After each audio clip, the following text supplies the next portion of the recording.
Praise lord. July 14వ తేదీ 2024. ఈరోజు దేవుని వాక్యము కీర్తనలు 23, 3 మరియు 4వ వచనము. నా ప్రాణమునకు ఆయన సేద తీర్చుచున్నాడు, తన నామమును బట్టి నీతి మార్గంలో నన్ను నడిపించుచున్నాడు.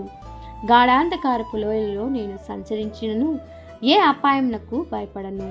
నీవు నాకు తోడైయుందువు, నీ దుడ్డు కర్రయు నీ దండము నన్ను ఆదరించును. అవును క్రీస్తునందు ప్రియమైన వారలారా, గొర్రెలకు కాపరికి ఉన్న సంబంధం విడదీయలేనిది. పగలంతా కాపరి గొర్రెల వెంబడి తిరగాలి, రాత్రంతా మెలకువగా ఉండి దాన్ని సంరక్షించాలి.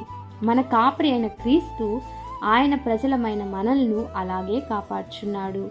గొర్రెలు ఎక్కడ సంచరించినను దేనికి భయపడవు, కారణం కాపరి యొక్క దుడ్డుకర్ర వాటిని కాపాడును, ఆదరించును. మన ప్రధాన కాపరి అయిన యేసయ్య వద్దే మనకు నెమ్మది, ఆదరణ, నిరీక్షణ. ఆమేన్. ప్రేయర్ టవర్ మినిస్ట్రీస్లో మీ సహోదరి. God bless you all.